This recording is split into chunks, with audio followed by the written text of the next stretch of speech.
Kata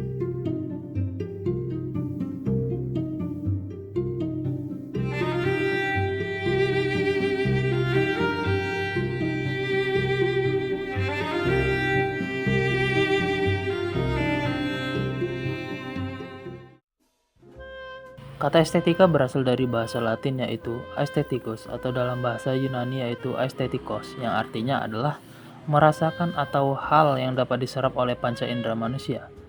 Kata aesthetikos tersebut adalah turunan kata dari aistomai yang artinya adalah saya melihat, meraba, dan merasakan. Istilah ini pertama kali digunakan oleh seorang filsuf bernama Alexander Gottlieb Baumgarten di tahun 1735. Menurut Baumgarten, estetika merupakan ilmu yang membahas tentang hal-hal yang dapat dirasakan melalui perasaan. Alexander Gottlieb Baumgarten lahir pada 17 Juli 1714 dan meninggal pada 26 Mei 1762. Ia adalah seorang filsuf Jerman yang dikenal sebagai perintis dalam mendirikan estetika sebagai disiplin filsafat yang independen.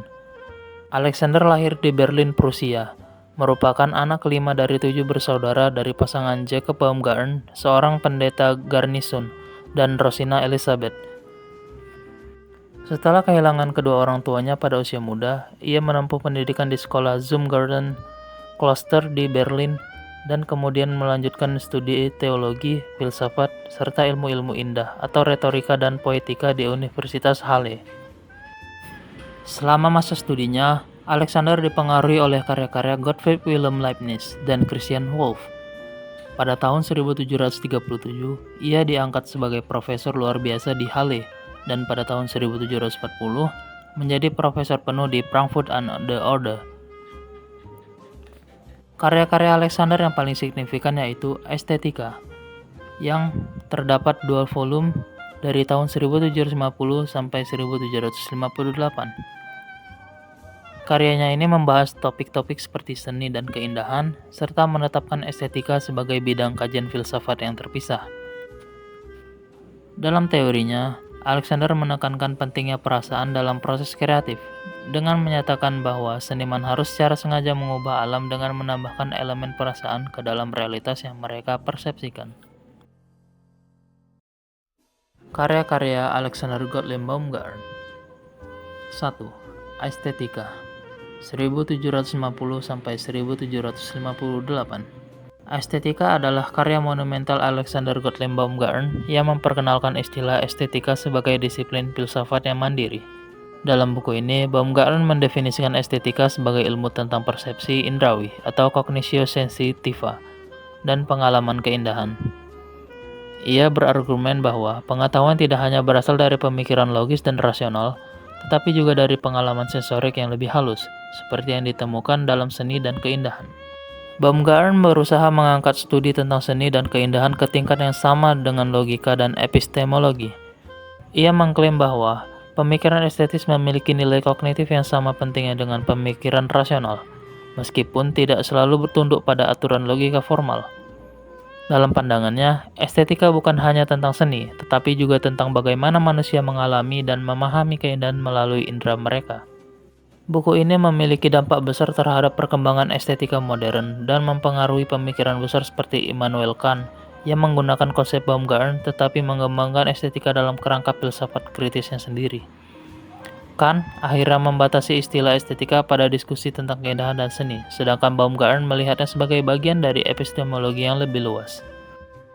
2. Metafisika 1739.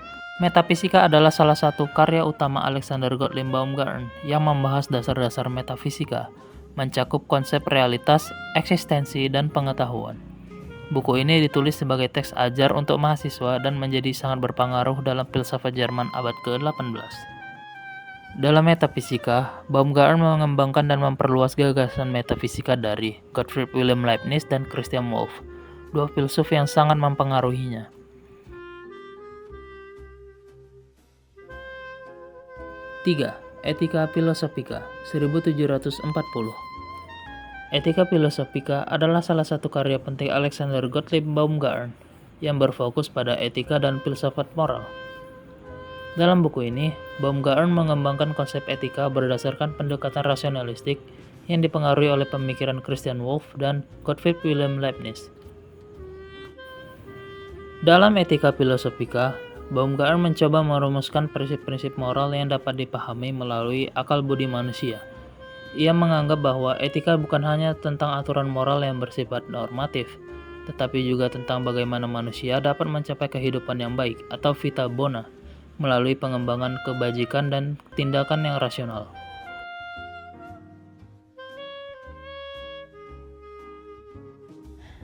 Beberapa teori estetika terkenal yang dikemukakan oleh Baumgarten yaitu yang pertama, estetika sebagai ilmu pengetahuan sensitif. Salah satu kontribusi terbesar Baumgarten dalam filsafat adalah gagasannya bahwa estetika merupakan scientific cognition sensitivity atau ilmu tentang pengetahuan yang diperoleh melalui indera. Sebelum Baumgarten, filsafat lebih banyak berfokus pada rasionalitas dan logika sebagai sumber utama pengetahuan. Namun, Baumgarten berpendapat bahwa persepsi indrawi juga memiliki peran penting dalam membentuk pemahaman manusia terhadap dunia. Baumgarten berargumen bahwa pemikiran manusia tidak hanya terdiri dari konsep-konsep yang jelas dan terdefinisi dengan baik, tetapi juga dari pengalaman sensorik yang lebih kabur atau confused cognition. Melalui gagasan ini, ia membuka jalan bagi perkembangan estetika sebagai cabang filsafat yang independen, yang kemudian dikembangkan lebih lanjut oleh Immanuel Kant dalam Critique of Judgment tahun 1790. Baumgarten menunjukkan bahwa pengalaman estetika bukan sekadar reaksi emosional subjektif, tetapi juga bagian dari proses kognitif yang dapat dipelajari dan dipahami secara sistematis.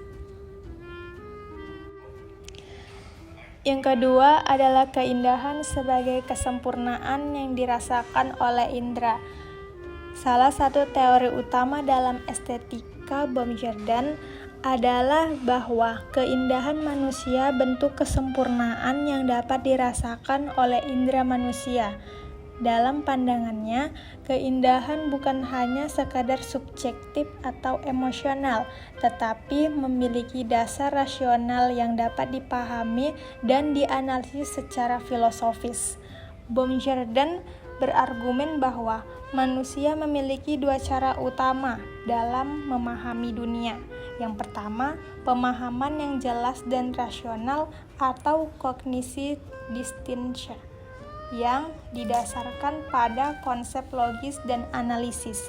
Yang kedua, pemahaman yang kabur namun kaya akan makna, atau kognisi sensitif, yang berasal dari pengalaman sensorik dan estetis.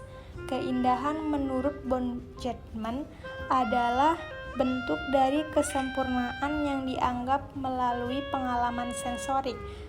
Meskipun pengalaman estetis mungkin tidak memiliki kejelasan seperti pemikiran rasional, ia tetap memiliki nilai kognitif karena mampu memberikan wawasan mendalam tentang dunia. Yang ketiga, peran perasa dalam proses kreatif.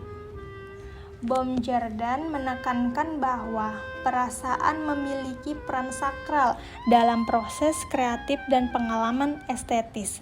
Dalam pandangannya, seni dan keindahan tidak hanya berasal dari aturan logis atau bentuk rasional semata, tetapi juga dari bagaimana suatu karya dapat membangkitkan emosi dan resonansi bagi pada penikmatnya. Baumgarten berargumen bahwa proses penciptaan seni melibatkan dua aspek. Yang pertama, kemampuan sensitif. Karya seni harus mampu merangsang indera dan menciptakan pengalaman yang mendalam melalui warna, bentuk, suara, atau ritme.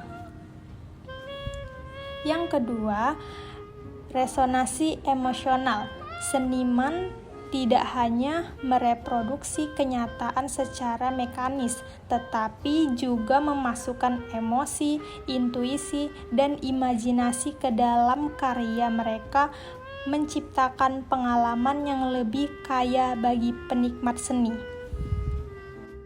Menurut Baumgarten, seniman yang baik adalah mereka yang mampu menggabungkan kesempurnaan estetis dengan kekuatan emosional, sehingga menciptakan karya seni yang memiliki kedalaman dan makna. Ia percaya bahwa pengalaman estetis yang ideal terjadi ketika suatu karya mampu menggerakkan perasaan dan memunculkan refleksi dalam pada individu yang mengapresiasinya. Berikut adalah tokoh-tokoh yang mempengaruhi Baumgarten. Yang pertama, Christian Wolff. Christian Wolff adalah seorang filsuf Jerman yang sangat berpengaruh terhadap pemikiran Baumgarten. Wolff merupakan tokoh utama dalam rasionalisme Jerman yang melanjutkan tradisi filsafat dari Gottfried Wilhelm Leibniz. Pemikiran filosofis dan pendekatan rasional terdapat ilmu pengetahuan, namun berbeda dari Wolff yang lebih fokus pada logika dan rasionalitas murni. Baumgarten memperluas cakupan filsafat dengan menekankan pentingnya pengetahuan yang diperoleh melalui indera. Yang kedua, George Friedrich Meyer. George Friedrich Meyer adalah seorang filsuf Jerman yang merupakan murid dan rekan dekat Baumgarten. Meyer memainkan peran penting dalam mengembangkan dan menyebarkan gagasan estetika Baumgarten, terutama dalam memperluas konsep estetika sebagai ilmu pengetahuan yang melandaskan pengalaman indrawi. Baumgarten memperkenalkan gagasan bahwa estetika adalah ilmu tentang pengetahuan yang kurang jelas, tetapi tetap memiliki nilai kognitif. Meyer mengembangkan lebih lanjut ide ini dalam karyanya, terutama dalam buku Prinsip Filosofi Ars Logica tahun 1752, di mana ia menekankan bahwa pemikiran estetis dapat memperkaya pemahaman manusia terhadap realitas dan seni.